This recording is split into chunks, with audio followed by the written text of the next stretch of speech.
Buenos días, tardes o noche.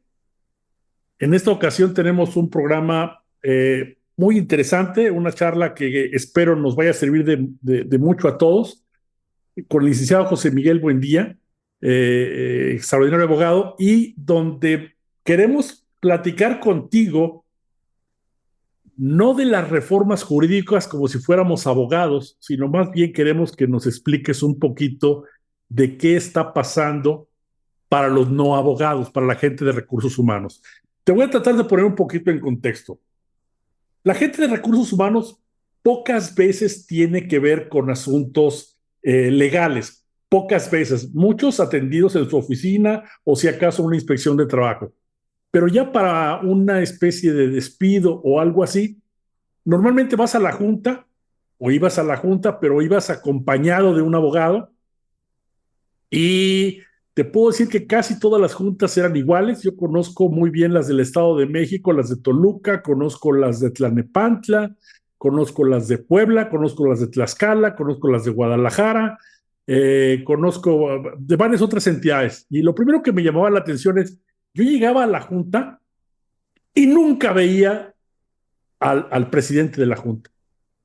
Normalmente la que atendía las juntas, o sea, la que atendía el día a día era una secretaria, que esa secretaria había dos o tres secretarias ahí en la barandilla y estaba un auxiliar de junta, que era el que controlaba eso, y te hacían tal vez algunas preguntas, respuestas, tu abogado te medio controlaba qué hablaras, qué no hablaras, pero poco se sabía, muy poco interactuabas.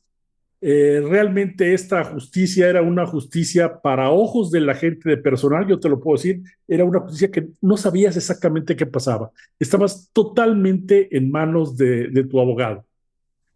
Viene un cambio de legislación y donde nos dicen que ahora creo que es un poquito similar al nuevo sistema de justicia penal, donde te dicen, oye, fíjate que ahora sí vas a ver al juez, porque ya no es presidente de junta, sino ya vas a ver al juez de lo laboral, y él es el que va a decidir, vas a ir primero a una audiencia de conciliación, y en esa audiencia de conciliación, si hay o no conciliación, si acaso no hay conciliación, entonces ya vas ante el juez, y entonces inicia este procedimiento. Entonces, aquí lo que me gustaría es que nos comentaras un poquito, sobre todo a los que no somos expertos en esto, ¿qué cambios has visto tú? ¿Para bien, para mal? ¿Qué recomendaciones podríamos tener si eres tan amable, José Miguel? Hola, ¿qué tal, Alfredo, Jesús? Me da mucho gusto estar aquí con ustedes. Pues mira, yo lo que veo es que sí ha habido un cambio, pues cuantitativo, es un cambio realmente importante, sobre todo en la primera etapa, que es la etapa de conciliación, que se separó ahora sí del proceso jurídico como tal y que se lleva a cabo pues con reglas propias de mediación, de negociación. Entonces, la gente que está atendiendo esos o que dirige esos procesos de conciliación, que son los conciliadores, normalmente no son abogados, y entonces privilegian, pues digamos, otros argumentos o otras herramientas de negociación. Y bueno, pues eso nos deja a los abogados un poco de lado, ¿no? Tú que mencionabas que ¿cuál sería la participación ahora de la gente de recursos humanos? Pues yo creo que la participación en este proceso de conciliación, pues ahora sí ya serían protagonistas. El ejecutivo de recursos humanos de una empresa puede con toda confianza presentarse, siempre que tenga facultades de representar a la persona moral, presentarse en estos procesos de conciliación y atenderlo de pe a pa. O sea, no se necesitan conocimientos jurídicos, más bien se necesitan facultades de decisión y herramientas de negociación, que eso sí lo puede tener cualquiera. Eso es lo que se privilegia. Yo creo que ahí sí hay un gran, gran cambio, donde ahora no es necesario ser abogado para ir a un proceso de conciliación. Es más, casi recomiendan que no sea un abogado, ¿no? Seguimos yendo a abogados todavía, pero pues yo creo que es un poco por esta costumbre que tienen las empresas, pero en realidad yo creo que ahí va a haber un papel protagónico de muchos ejecutivos de recursos humanos y de gente de relaciones laborales que va a poder ir y atender, pues yo creo que hasta mejor que abogados, estos procesos de conciliación. Entonces sí va un cambio significativo, un cambio radical totalmente en esta primera fase de conciliación, porque en los centros de conciliación se ha privilegiado otros perfiles para formar a los conciliadores. Entonces hay gente pues, con cualquier otro tipo de carrera, casi te diría que son minoría los que son abogados, y eso ayuda pues a que la negociación sea, digamos, de buena fe, ¿no? Que es lo que se pretendía. A ver, vámonos a la verdad. Los mismos conciliadores le preguntan al solicitante, al trabajador, oye, a ver, dime, pero tú trabajabas tantas horas, a ver cómo le hacías, en fin, un poquito como para ir haciendo que se bajen todas estas mentiras que a veces se habían convertido en habituales en los procedimientos del trabajo y que se trate de privilegiar la realidad, ¿no? Entonces yo creo que en esa primera fase sí ha habido un cambio radical, yo creo que todavía se va a seguir transformando y que poco a poco los ejecutivos de recursos humanos y de relaciones laborales de las empresas pueden ir tomando un papel protagónico en ese primer proceso. Una cuestión. A mí nos decían, nos recomendaban los abogados y varios abogados, nos decían, mira, la gente de recursos humanos, la gente personal, dice, normalmente no sabe despedir o no sabe hacer un aviso de despido. Y yo creo que, y nos decía, y es muy peligroso hacer un mal aviso de despido. Yo prefiero como abogado de la empresa el ir a la audiencia y trato de ahí de arreglar las cosas a ir a arreglar un mal aviso de despido. Entonces, si vas a despedir a alguien, mejor despídelo, no le des ningún aviso y yo intervengo. ¿Por qué? Porque es muy difícil enderezar un mal aviso de despido. De ahí era de donde empezaba mucho que tus abogados te decían, ten mucho cuidado en cómo se maneja esto y que era únicamente entre expertos. ¿Qué opinas de esto, José Miguel? Pues mira, ese es otro tema que sí ha sufrido ciertas modificaciones muy importantes.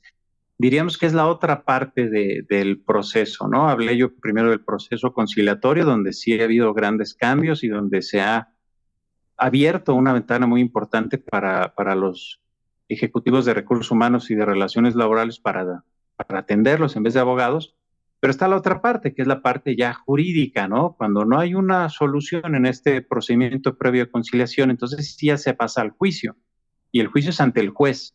Y aquí, si me permiten decirles, pues también ha habido un cambio muy importante, porque aquí el juez sí está presente, Alfredo, en las audiencias, y los jueces están siendo muy activos y están indagando y están tratando de llegar a la verdad, de privilegiar este principio de realidad.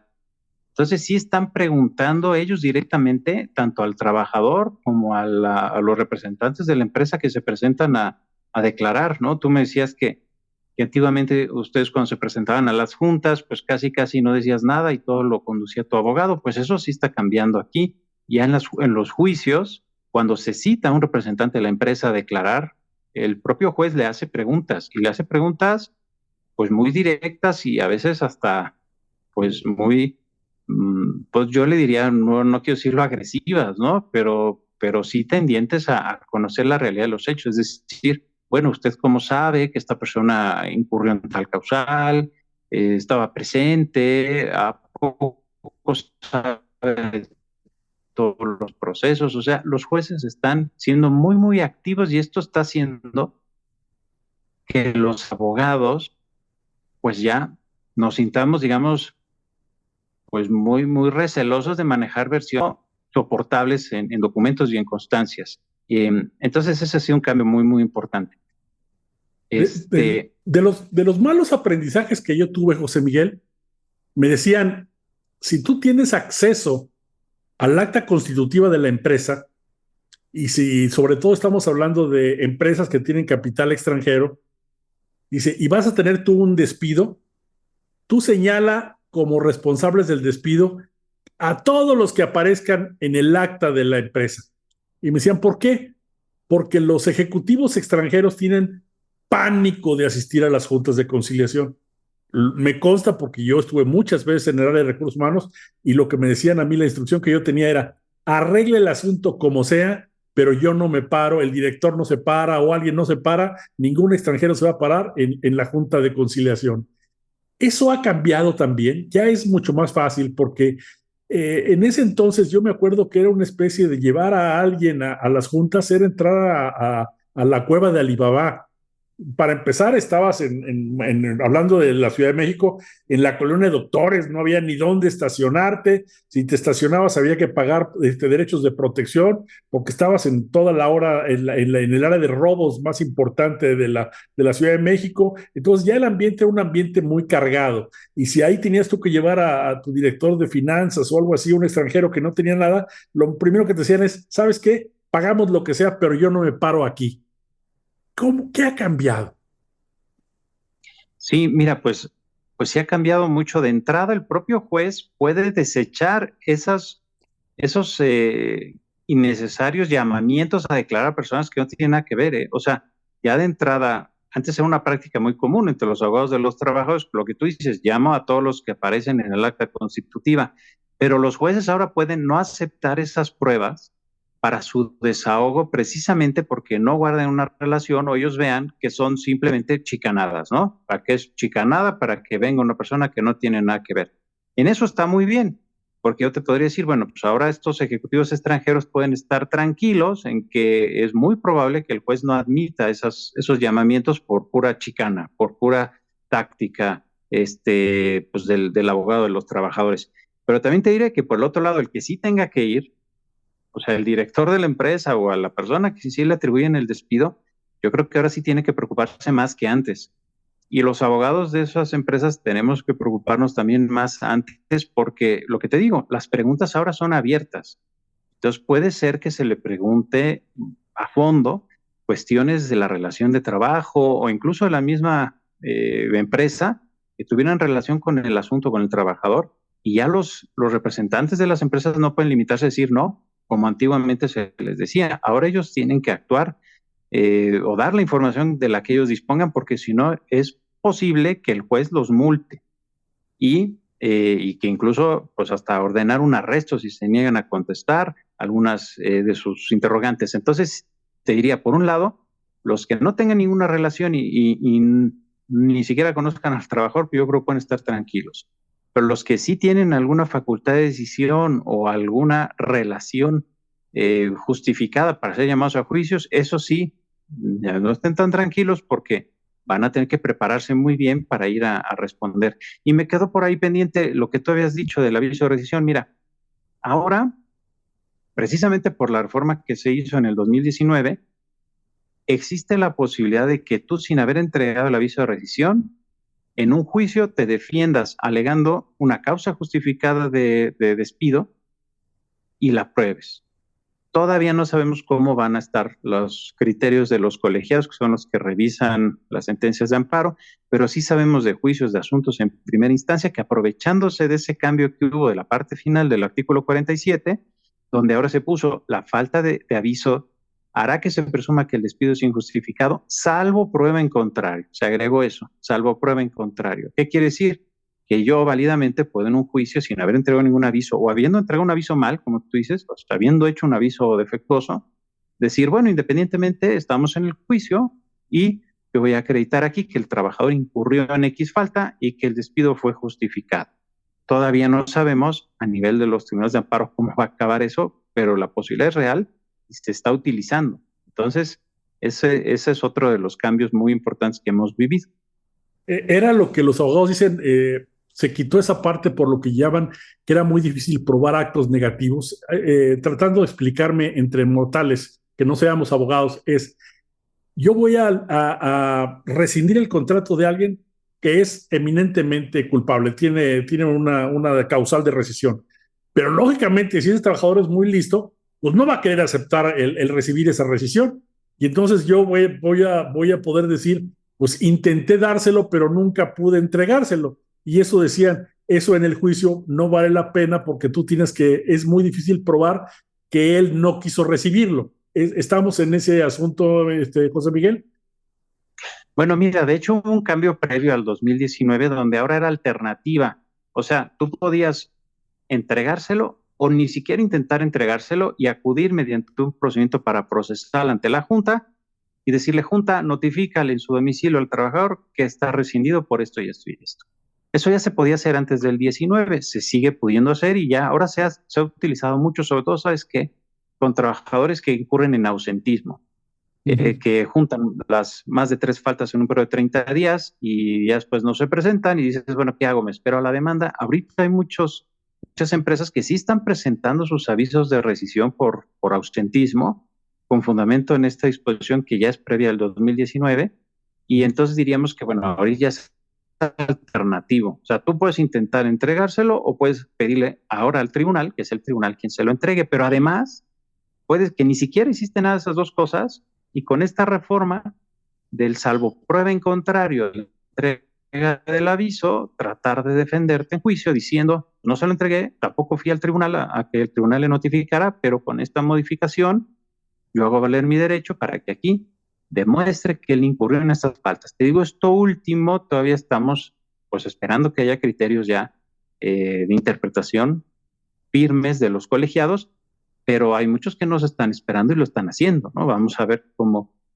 pero ahorita es la práctica, o sea, sí se pueden hacer, digamos, las tres cosas. Se lo entrego, o me voy al tribunal y le pido que lo notifique, o pues de plano no hago nada y cuando me llegue la demanda voy a hacer valer esta situación. Ahorita estamos viendo esas tres opciones. Perdóname, en el caso, estamos hablando de las modificaciones del 2012, donde tú podías ir a la Junta para decirle a la Junta, notifícalo porque aquí este aviso de despido. En este Así es. caso, a quién se le debe de notificar ahora? ¿Al juez o en el centro de conciliación? Al juez. Tienes que acudir con un procedimiento para procesar ante el tribunal competente y a ese tribunal laboral, los nuevos tribunales laborales, le vas a pedir en un proceso para procesar que es como si se le llama para procesar porque se parece a un juicio, pero no es un juicio porque no hay conflicto. Y entonces tú haces una petición al juez, oye juez, notifícale al trabajador en su domicilio este aviso de rescisión y ya, pero sí Ok. es ante el tribunal. Ok, en aspectos prácticos, tú, gente de recursos humanos, tienes que decirle a tu abogado que vaya ante un juez de lo laboral y haga un procedimiento para procesar para que le notifiquen al trabajador las causales de despido, porque probablemente no Correcto, van a querer aceptarlo. ¿Estamos en lo correcto? correcto. Sí, Ok. Otra cosa, cuando me estás hablando tú de conciliación, yo me acuerdo que cuando se hablaba en el anterior sistema, en el anterior sistema decían la parte de conciliación que sí existía, pero era un mero trámite, porque tú llegabas a la audiencia y ahí parado en la barandilla, la secretaria decía, ¿hay conciliación o no hay conciliación? Y el 99.9 decía, no hay conciliación, vamos a la siguiente etapa. Esto ya no es así. ya no, porque ahora estás frente a una autoridad eh, que es previa al juicio, o sea, todavía no hay un juicio, pero ya sabes que si no resuelves esa conciliación, pues lo más seguro es que sí va a haber un juicio. Entonces, eso cambia mucho, ¿no? O sea, aquí realmente sí estás ante una posibilidad de tener la bola de nieve cuando es chiquita, ¿no? Esto lo digo por la empresa y también por el trabajador, porque fíjate que pedir estas citas de conciliación tampoco es fácil. Aquí en la Ciudad de México es una odisea porque los trabajadores tienen que ir a cierta hora, pararse abajo del rayo del sol, estar 1 o 2 horas, a veces 3 horas, esperando a que los atiendan los conciliadores de la Ciudad de México y finalmente ya salir con su cita conciliatoria para dentro de 2 semanas. Ahora, del lado de las empresas, pues también ocurre que va el abogado o va el ejecutivo de recursos humanos y dice, si ahorita no lo solucionamos, nos vamos a un juicio y en el juicio, pues mi despacho, mi abogado me va a cobrar más, ¿no? Entonces, tal vez lo que yo aquí podría estar ofreciéndole extra al trabajador, pues sea mucho más atractivo que se lo ofrezca a él y no un 100% más, que va a ser lo que me va a cobrar el abogado, porque pues me va a litigar en un procedimiento que ya es más complicado. Entonces, esto juega para los dos lados, ¿no? Para los trabajos en cuanto al tiempo y a obtener relativamente pronto un resultado que les favorezca. Estas conciliaciones no pueden ser mayores a 45 días hábiles, o sea, pensemos es mes y medio, máximo en lo que se puede agotar, y por el lado del patrón, pues también se puede ahorrar dinero, ¿no? Bueno, pues yo aquí mando al de recursos humanos, él lo arregla, si le da un poco más, bueno, pues ya me quité al abogado, digo, esto nos está modificando también a los abogados, pero pues es una cosa que hay que reconocer, y bueno, pues también hay esas dos situaciones. O sea, hay una hay un incentivo para conciliar que no existía antes, porque como tú dices, ya estaba el juicio. Antes ya estaba el juicio, pues ya que vamos a conciliar, ¿no? Además no estaba normalmente el trabajador presente y pues el abogado hacía lo que quería y el abogado de la empresa, bueno, pues probablemente ya no tenía un interés muy grande en solucionar algo, sino pues ya en continuar con sus honorarios, ¿no? Ok. Oye, una pregunta me manda Jesús una pregunta y me dice, oye, ¿qué pasó con esos coyotes o pseudoabogados que habitaban en las afueras de la Junta de Conciliación? Dice, ¿a dónde se fueron? ¿Siguen existiendo o se acabó ya con ese asunto? Pues mira, yo no los he visto ya mucho, pero siguen enganchando incautos, digamos, ¿no? Porque el mismo procedimiento de conciliación y los mismos conciliadores les remarcan a los trabajadores que no es necesario que tengan un abogado, que ellos pueden acudir personalmente, que los mismos conciliadores les deben explicar de qué se trata todo lo que están viendo y que además si necesitan un abogado, pues ahí está la Procuraduría de la Defensa del Trabajo a su disposición. Sin embargo, pues siempre hay alguna persona que todavía lo sorprenden, siguen enganchando, ya menos, mucho menos. Lo preocupante, fíjate que, bueno, fue un rumor, la verdad no voy a, es un rumor nada más de algo que escuché y no lo puedo corroborar, pero sí me ha dicho alguien por ahí que ya hay algunos conciliadores que están como que recomendando a esos coyotes, lo cual sería muy grave. Yo te digo, no me consta, lo escuché de alguna persona, pero lo oficial es que sí han bajado muchísimo en su actividad y ojalá pues desaparecieran, ¿verdad? Porque son pseudoabogados, ni siquiera son abogados y muchas veces pues sí dan una asesoría bastante deficiente o negativa para los trabajadores. Mira, yo tengo entendido que más o menos este sistema es bastante parecido al nuevo sistema de justicia penal. ¿Esto qué implica? Que para que los nuevos tribunales del Poder Judicial laborales no estén atascados como son los de las antiguas juntas, se requiere tener una eficiencia en la conciliación más o menos del 80% o arriba. ¿Esto qué significa? Que si los asuntos que están en conciliación no se resuelven efectivamente, las juntas, los nuevos tribunales laborales van a colapsar, al igual que colapsaron las juntas. La información que yo tengo de las juntas, bueno, la información que yo tengo de la Junta Federal, yo fui coordinador general de administración de la Junta Federal, es que había suficiente trabajo para que las juntas cerraran sus puertas y trabajaran más o menos de 3 a 4 años. Era tal el rezago donde decían, esto es así inmanejable, a pesar de que se hicieron cientos de programas de combate del rezago. Y al igual, me imagino, están las juntas locales. Cuando se traslada esto al Poder Judicial y el Poder Judicial dice, ok, me hago cargo de la justicia laboral, pero con carga cero, esto es, yo no admito nada de lo anterior, la única forma de que esto no los inunde es que el centro de conciliación, que ojo, no depende de ellos, trabaje con una eficiencia del 80%. ¿Tú crees que esto se esté cumpliendo? Pues mira, yo no tengo estadísticas exactas, pero sí te podría decir de mi experiencia.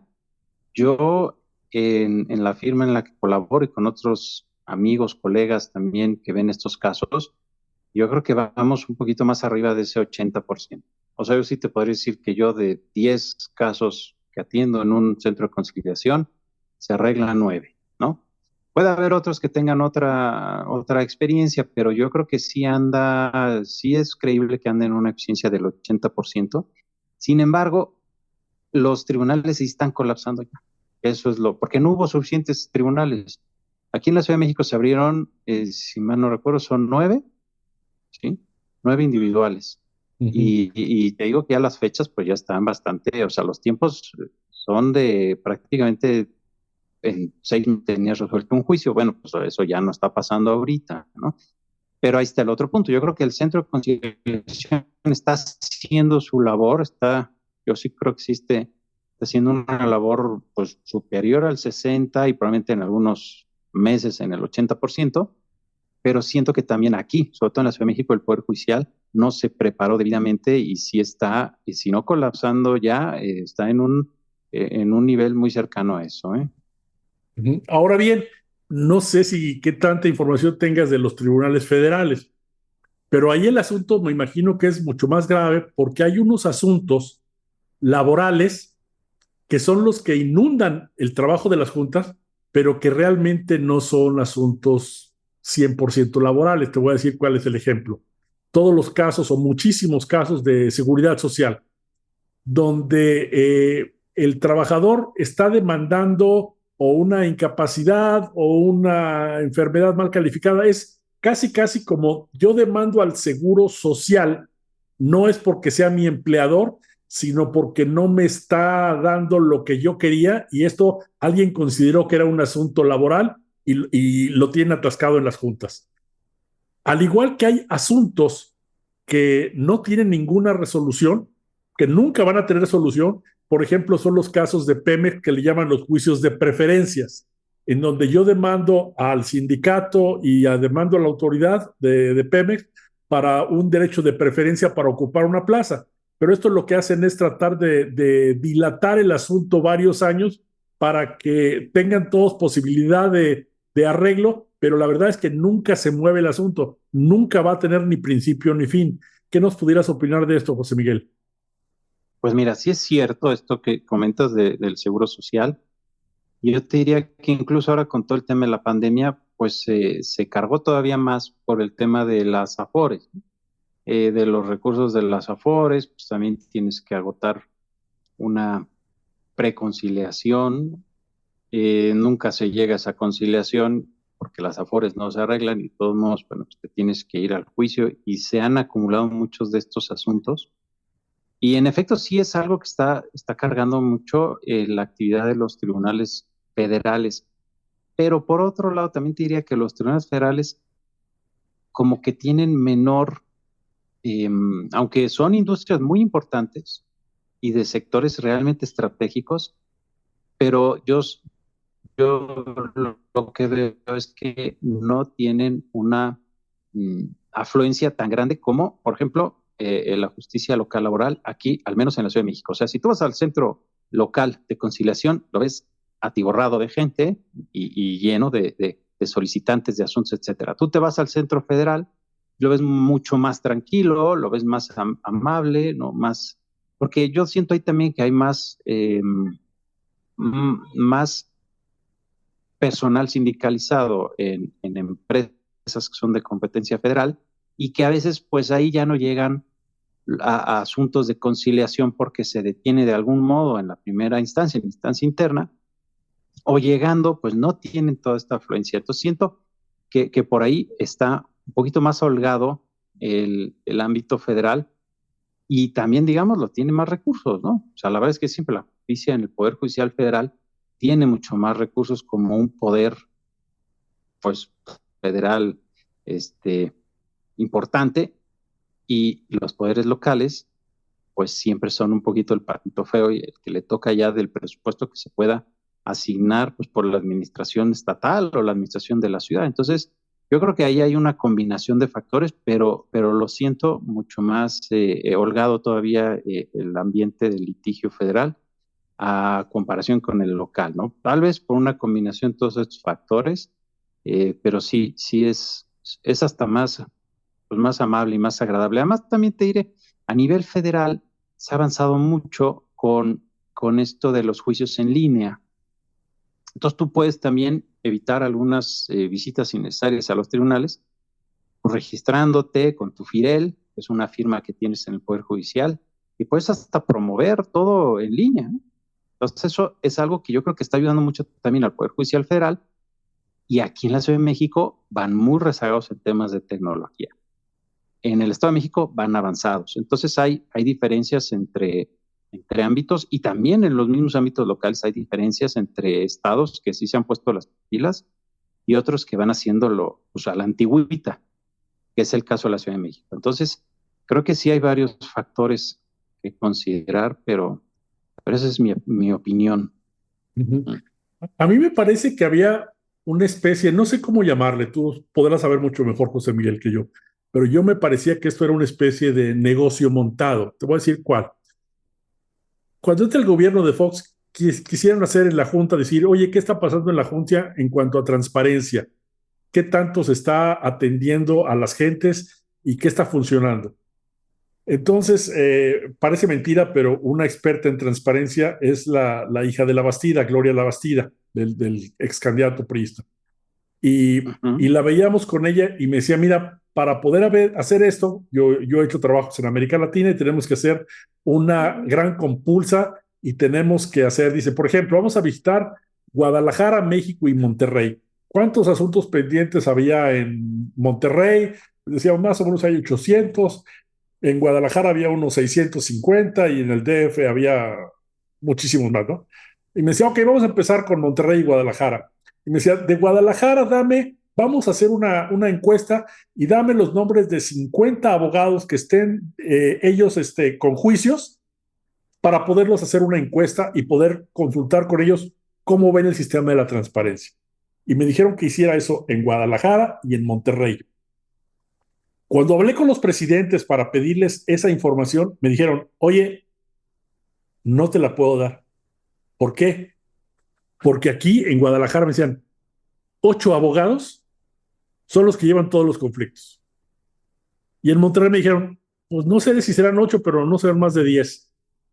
¿Esto qué significa? Es aparentemente muchísimos asuntos federales los llevan ya por negocio muy pocos abogados. Y el negocio grande de los abogados es como de los agentes de seguros, es decir, no les interesa mucho la solución inmediata, sino lo que tienen es ya la vaca para irla ordeñando. Estos tienen ya cientos de expedientes, cientos de juicios y poco a poco van cobrando. Y además, mientras más antiguos se hagan, más les van sacando. ¿Qué opinas de esto, José Miguel? Pues sí es cierto que hay, bueno, no quiero usar yo el término negativo de mafias, porque bueno, pues no es que sean mafias, pero sí hay monopolios, ¿no?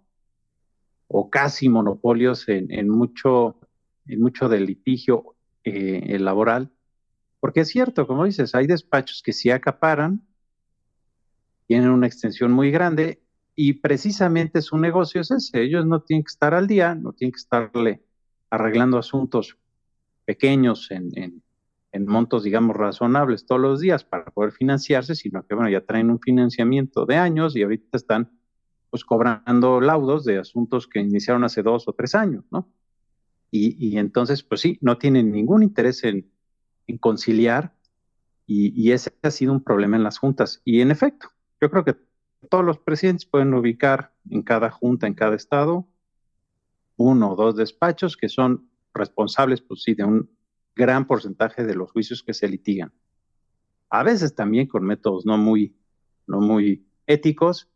En Guadalajara, pues, bueno, y acá en la Ciudad de México, ¿no? Pero bueno, hay notas periodísticas de hace algún tiempo y en fin, bueno, todos sabemos de quién estamos hablando. Pero esto ha cambiado, puede ser. O sea, lo que hemos visto en las juntas, primero, en las juntas sigue habiendo esa dinámica, ¿no? Pero en los nuevos procedimientos, en los nuevos tribunales, digamos que ya no importa tanto quién eres, sino cómo manejas el procedimiento y los jueces pues no están enviciados con estos temas. Los jueces laborales en la mayoría de los casos los prefirieron que fuera gente que venía sin ninguna experiencia laboral, gente que fuera sí del Poder Judicial, tuviera formación como juzgador, pero que les dieran ellos la materia laboral, pero que no tuvieran ellos ese contacto para empezar desde cero, ¿sí? Entonces no traen estos contactos, eso ya es bueno. Mira, Y segundo, pues también ojalá funcione porque yo tenía el caso, y seguramente tú los conoces.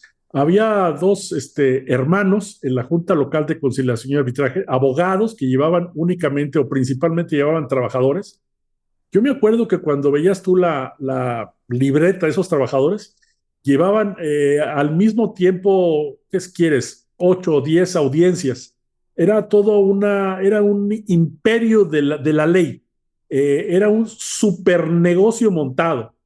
Yo lo que digo es, con estos cambios, ¿se les desmontó el negocio o lo siguen haciendo de otra forma? pues mira, sí se afectó el negocio, yo creo, de entrada, porque tienen que agotar un procedimiento en donde el trabajador tiene que estar presente, que ese es el procedimiento de conciliación. O sea, forzosamente tiene que solicitarlo él y estar presente. Y estos abogados lo que solían hacer era que cuando un trabajador lo despedían, iba a su despacho, les firmaba una carta a poder y le decían, olvídese del asunto, yo le llamo, ¿no? Y a los 2, 3 años, cuando ya ganaban, pues le llamaban, vamos a cobrar. Aquí, pues eso ya no ocurre porque el trabajador acude, ve si su abogado está totalmente cerrado a un arreglo, está escuchando que el de la empresa le está ofreciendo pues 1 mes y medio, 2 meses, 3 meses, ¿no? Está escuchando que el propio conciliador le dice, oiga, mire, le conviene porque si se va a un juicio, lo más que puede sacar es tanto y el tiempo, etcétera. Entonces, eso, digamos que ya le está quitando control a estos despachos y está haciendo que bueno, pues tengan o que conciliar o que bajar en sus pretensiones. Y bueno, yo creo que eso es algo que puede afectar este monopolio, ¿no? Porque antes pues era muy fácil, es más, hasta ellos pues casi compraban asuntos, o sea, pues llegaba una persona y le decía, oye, mira, pues aquí hay una carta poder de un trabajador que corrieron de tal lado, perfecto, dámela y ponme ahí, ¿no? Y vámonos, o sea, hacían cosas totalmente antiéticas, pero pues que ya ahora ya no se pueden hacer o no se pueden hacer tan fácilmente. Entonces yo creo que sí está en riesgo estos monopolios y además es más complicado con los jueces que tienen otra dignidad, ¿no? O sea, en las juntas, pues tú lo sabes, los presidentes de las juntas a veces ni los veíamos ni los conocíamos, pero pocas veces eran personajes que se impusieran y que realmente intervinieran como conductores del proceso. Ahora los jueces tienen esa función, la están asumiendo y además están multando a los abogados que dicen mentiras en su demanda. Entonces, ese es otro tema, ¿no? Que ya no podemos ser tan liberales con los hechos como muchas veces eran los abogados, porque sí hay sanciones, sí hay multas y sí se está privilegiando esta buena fe que debe existir en todos los juicios, ¿no? Ahora, José Miguel, no sé si tú estás viendo que viene un gravísimo problema a mediano plazo. ¿Por qué?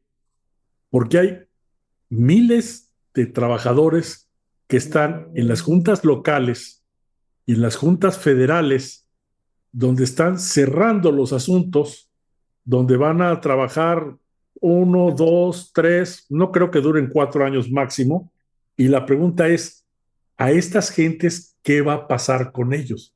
Porque yo estoy seguro, los conozco muy bien, el Poder Judicial no quiere saber absolutamente nada de ellos. Inclusive les decían, estos no son abogados, son jitomateros, saben negociar de gallo gallina, pero no saben litigar.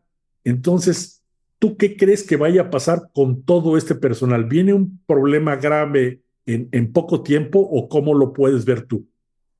Pues yo creo que el problema ya está, o sea, porque ahorita ya ha habido recortes, ha habido aumentos en la jornada, tan solo aquí en la Junta de la Ciudad de México, el 5 de julio se publicó una circular por parte del presidente titular, donde al personal de confianza le extendía su jornada, pues prácticamente 3 o 4 horas diarias más de lo que tenían ellos, ¿no? Pactado como derechos, como condiciones de trabajo, lo que tú quieras, les dijo. Ahora trabajamos de 8 a 2 y de 3 a 6 y no hay vuelta de hoja. Tenemos que abatir el rezago. Entonces yo creo que ya se están viendo estas consecuencias. Ya hay mucha gente que está renunciando. Bueno, no mucha, pero algunos. Otros los están recortando. A otros los están pues, agotando con estas medidas como la que te comento, ¿no? Entonces yo creo que sí, la idea es irlos eliminando pues con estas medidas.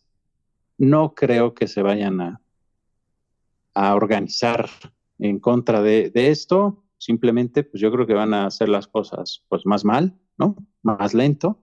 Y pues ya saben que tienen fecha de caducidad de estos puestos, estos nombramientos o los mismos trabajos de confianza. Entonces, yo creo que lo que vamos a padecer es lo que estamos viendo. Más corrupción, también eso sí te lo puedo decir, porque los trabajadores pues ya están viendo como en peligro su puesto y, y bueno, pues ya se están dando algunos casos, ¿no? Entonces, yo creo que este deterioro silencioso de la justicia antigua, de la justicia anterior al procedimiento nuevo, y que definitivamente pues iba a afectar. No creo que haya una explosión, a menos que hubiera un cambio de gobierno. Eso sí te lo digo. Bueno, si hubiera un cambio de partido en la Ciudad de México, pues como ahora el sería el Estado, pero sería de otro color, ahí yo creo que el sindicato podría retomar su combatividad, pero pues tampoco se ve que sea algo muy, muy factible, ¿no? Pero siguiendo las mismas condiciones políticas, yo creo que los trabajadores de la Junta no van a hacer nada organizados, van a ver sálvese quien pueda, y pues vamos a tener tortuguismo, vamos a tener corrupción, vamos a tener este deterioro en la justicia laboral, que sí es muy preocupante y que ya se ve preocupante por la falta de presupuesto. José Miguel, para cerrar esta charla contigo, porque tienes también que atender una importante cátedra, ¿me podrías dar 3 recomendaciones que tú le dieras prácticas a la gente de recursos humanos para que puedan enfrentar mejor estos nuevos cambios en la legislación laboral? ¿Qué les recomendarías que hicieran? Bien, yo lo que les recomendaría en principio es que le pierdan el miedo a los procedimientos de conciliación, que vayan, no les va a pasar nada. Es más, si empiezan a ir más o menos seguido, pues hasta ya los van a conocer los conciliadores, los van a reconocer, los van a tratar bien, y bueno, pues va a darse una cierta relación mucho más ágil y amistosa. Que le pierdan miedo a eso, de veras, que no tengan miedo, vayan a los procesos de conciliación, negocien, concilien, háganlo con toda la confianza y pierdan ese miedo. Ahora ellos pueden ser protagonistas, no necesitan al abogado en esa instancia, salvo como pues un asesor, ahora sí realmente externo. Y ese sería mi primer consejo, que le pierdan el miedo y que vayan. Porque también están estas conciliaciones muy abiertas, pues como te digo, a la verdad, ¿no? Entonces, pues hacer valer la verdad, ¿no? Si el trabajador fue flojo y descompuso cosas, decidirlo ahí y ganarse, pues, de algún modo, la simpatía del conciliador en ese sentido. Entonces, perderle el miedo a la conciliación, perderle el miedo a esa autoridad que es bastante amigable y puede ser bastante útil. Dos, lo que les diría es que en el día a día de las relaciones laborales, pues que ya dejen que se va a ir porque, ¿no? Que se va a ir en el recorte, ¿no? Yo creo que, pues como dicen los gringos, ¿no? La honestidad es la mejor política, y ahora sí hay manera de que privilegiemos esa autenticidad, ese principio de realidad, de veracidad, ¿no? Que también vayan, pues, innovando y conservando las cosas. Si un trabajador, por ejemplo, les manda un correo electrónico donde dice, ¿sabes qué? Ya no me gusta mi trabajo, a partir del lunes no voy, pues eso es una renuncia. ¿Me explico? O sea, ya guardar ese correo, conservarlo, cuando este amigo se presente, decirle, pues, hombre, amigo, ya renunciaste, aquí está tu finiquito. No, pues siempre, bueno, es tan válido como cualquier cosa, y los tribunales están aceptando esas nuevas pruebas, esos aportes de la tecnología. Entonces, yo creo que eso, privilegiar ahora la buena fe, la realidad y la honestidad en las relaciones de trabajo, porque ahora sí está siendo atendida por por los jueces, y puede, pues válidamente, ya hemos visto muchos casos, puede ganar realmente un proceso, puedes ganar con la verdad, algo que era impensable, no es tú que me digas, pero en las juntas, ¿no? Decía un abogado que yo conozco ya viejo, que los juicios laborales eran los juicios de las mentiras. Ya cambió. Ahora sí, la verdad, pues está siendo el principio. Mi tercer comentario es también en el sentido de el reclutamiento es la base, ¿no? O sea, ¿cuál es la mejor manera de evitar un conflicto laboral? Haciendo una buena selección. Muchas veces en recursos humanos, pues, por cubrir posiciones, se levanta uno un poco la venda de los ojos y deja pasar gente que es un problema anunciado. Entonces, hay maneras de que podamos escoger al mejor candidato realmente, y pensar en eso, que el tiempo que se invierte en seleccionar un candidato es el tiempo que vamos y el dinero que se evita a la empresa en un potencial conflicto. Entonces, privilegiar eso. Y dos, pues cuidar al personal. O sea, ya estando ahí, no nos olvidemos de él. Un trabajador convencido y comprometido, aun cuando haya problemas, siempre estará dispuesto a encontrar una solución, aunque esa solución implique que tenga que separarse de la empresa, pero claro, pues con alguna retribución que le sea conveniente. Entonces yo creo que esos serían mis tres recomendaciones. Perfecto, José Miguel. Pues te agradecemos mucho tu presencia en esta charla tan amigable. Nos has dejado un muy buen conocimiento, una muy buena actualización.